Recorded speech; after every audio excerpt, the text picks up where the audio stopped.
There's a thin line between pure adrenaline and absolute catastrophe, and bungee jumping walks it with a grin. What starts as a heartbeat-quickening plunge into open air can, in a blink, flip into a nightmare. In this piece, we'll jump into 5 of the most terrifying bungee jumping deaths ever reported, and why these incidents still haunt the adventure community. On February 10th, 1990, Thomas Wayne Hemme, 19 years old, fell from a bungee jump at Rainbow's End due to a critical error.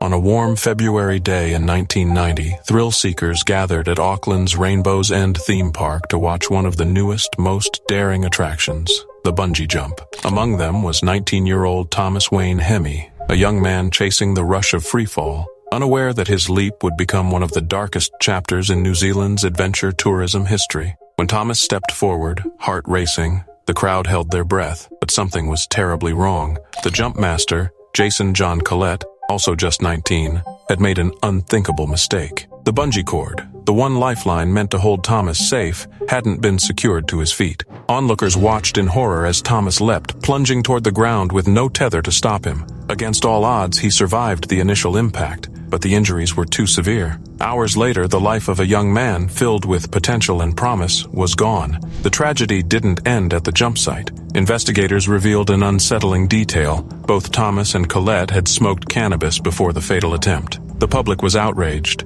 A jury later found Collette guilty of manslaughter, though they made a rare plea for mercy, understanding that his youth and poor judgment had collided in the worst possible way. Instead of prison, Collette received 200 hours of community service. Still, the case left a scar on the nation, a chilling reminder of how recklessness and thrill-seeking can shatter lives. Thomas's death wasn't just a personal tragedy, it was a wake-up call. New Zealand, often branded as the adventure capital of the world, suddenly found itself under scrutiny. How many other operators were cutting corners? How safe were these adrenaline-fueled attractions that tourists and locals flocked to? The answers weren't comforting. In the years that followed, more names would join the list of heartbreak. Catherine Peters, a bright first-year university student, was killed during a bridge swing in 2009 after the rope wasn't set to the right length. Like Thomas, her death ended with a manslaughter conviction for the operator, another sobering example of how a single careless act could end a life. Then there was Eleni Zeri, a Greek tourist who fell 200 meters to her death during a tandem hang-gliding flight in 2003 because her harness hadn't been properly clipped. Each case seemed to echo Thomas's fate. Mistakes that were avoidable, oversights that proved fatal, and operators who faced the courtroom instead of the thrill ride. Even beyond bungee jumping, adventure tourism in New Zealand began to look like a gamble with fate. In 2008, a group of students and their teacher from Elim Christian College drowned in Mangatepapo Gorge when flash floods swept them away during a canyoning course. Just weeks later, 21-year-old Emily Jordan drowned while riverboarding in Queenstown, trapped underwater as guides without ropes struggled to save her. These weren't isolated freak accidents. They were warnings that the industry's safety net was thinner than anyone wanted to admit. For Thomas Wayne Hemme, his final moments at Rainbow's End remain a haunting image of how the line between thrill and tragedy can vanish in a heartbeat. His story, along with the others that followed, pushed the country to confront uncomfortable truths about risk, regulation, and responsibility. And for anyone standing on a platform, staring into the void before a jump, it's a reminder. Sometimes, what seems like the ultimate rush carries a weight far heavier than fear, the weight of lives lost when safety fails.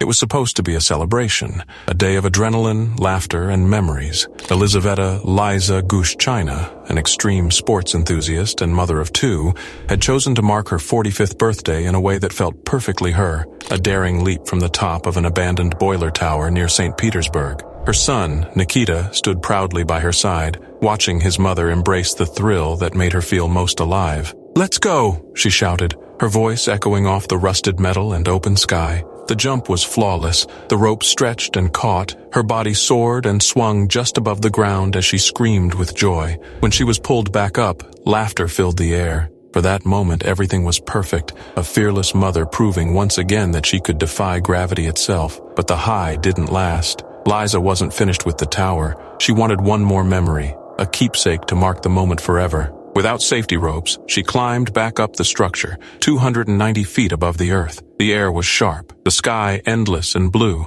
and her son stood below, ready to capture his mother's triumph. She posed, smiling for the camera, balancing on the edge where thrill met danger. And then, in a single misstep, everything changed. Witnesses saw her slip. They watched, powerless, as her body fell through the open air. There was no cord this time, no lifeline to pull her back. In front of her son's eyes, Liza plummeted nearly 300 feet. The woman who had just been laughing, fearless and alive, was gone in an instant. The abandoned boiler tower, a playground for daredevils, fell silent. Her son's screams echoed where moments earlier her laughter had rung out. The team she belonged to, 23 Block, announced her death with heavy hearts. Under tragic circumstances, experienced jumper and mother of 2 children, Liza passed away. Now the whole team is mourning this loss. Investigators soon arrived, piecing together the tragedy. The state prosecutor's office confirmed an inquiry had begun. Questions lingered about the safety standards of the operators and whether anything could have prevented what happened.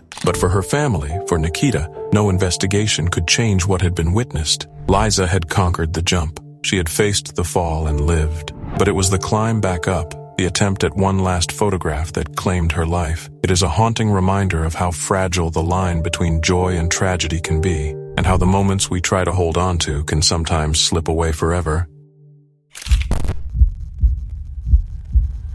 She was a 23-year-old aspiring British fashion student who'd been living in Brixton. But Cleo de Abreu died in a tragic bungee accident whilst on holiday in southern Spain. The Spanish summer sun beat down on the countryside when a group of teenagers gathered at a viaduct, eager for the kind of thrill that turns a holiday into a story to tell for years. Among them was a 17-year-old Dutch girl, full of nervous laughter and restless excitement. It was supposed to be her moment, a leap into the unknown, a memory forged in adrenaline. But what happened next would leave her friends in shock, the mayor of the town stunned, and a family back home devastated. Just weeks earlier, Spain had already been shaken by the death of 23-year-old British student Cleo de Abreu, who struck an ancient bridge during a jump in Lanjaron, Granada. Her story had made headlines across Europe, raising urgent questions about safety and regulation in adventure tourism. Officials were still grappling with the aftermath, with 2 people facing manslaughter charges. And yet, in the shadow of that tragedy, another unfolded. This time the victim was even younger. The teenager, on a camping holiday in Oyambra, had joined a group of a dozen other foreign visitors at the viaduct.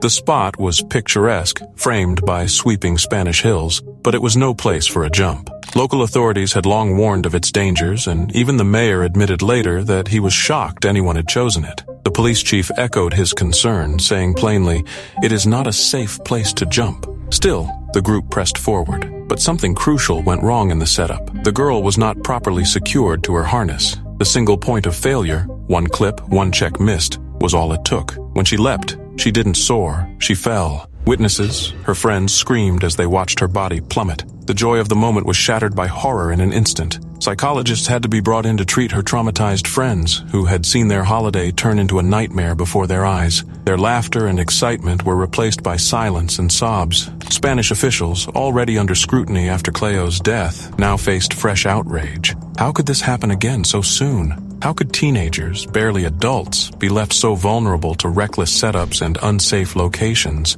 Her identity was withheld from the public, but the details were enough to spark debate. Parents across Europe read the news and shuddered. It could have been their child. The fact that it happened so soon after Cleo's death only underscored the systemic failures, poorly trained operators, dangerous sites, and inadequate oversight. For locals, it was more than a tragedy. It was an embarrassment. These beautiful bridges, meant to stand as testaments to Spanish history and architecture, had become stages for preventable deaths. And for the victims' families, there would be no comfort in official statements or promises of tighter controls. A daughter, a sister, a friend, gone forever, because a harness wasn't secured. The 17-year-old Dutch girl's death, following so closely on the heels of Cleo's, painted a chilling picture. Thrill-seeking in Spain's adventure hotspots had turned into a deadly gamble. For those who had been there that day, the sound of her fall and the sight of her friends breaking down will never fade. And for the world watching, it was yet another reminder that in extreme sports, one small mistake can cost everything.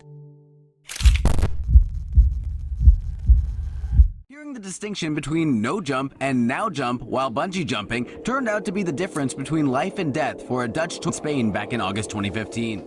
It was supposed to be the thrill of a lifetime. A warm August afternoon in 2015 in the small town of Cabezón de la Sal, Spain, where a group of teenagers from the Netherlands and Belgium gathered for an adventure that promised adrenaline and unforgettable memories. Among them was 17-year-old Vera Maul, bright, full of life, and ready to conquer the rush of bungee jumping. But what happened on that bridge would instead become one of the most chilling tragedies ever linked to the sport. Imagine standing on the edge of a viaduct, heart pounding, every instinct screaming at you not to leap, but trusting the instructor, trusting the safety of the ropes, trusting that someone has your life literally tied down. Vera had that trust, but in a cruel twist of fate, a simple misheard instruction became the difference between life and death. The instructor's command was no jump. Yet in his broken English, Vera seemed to hear something else. Now jump. And so, believing the moment had come, she stepped forward into the void. What makes this tragedy even more unbearable is that she was ready,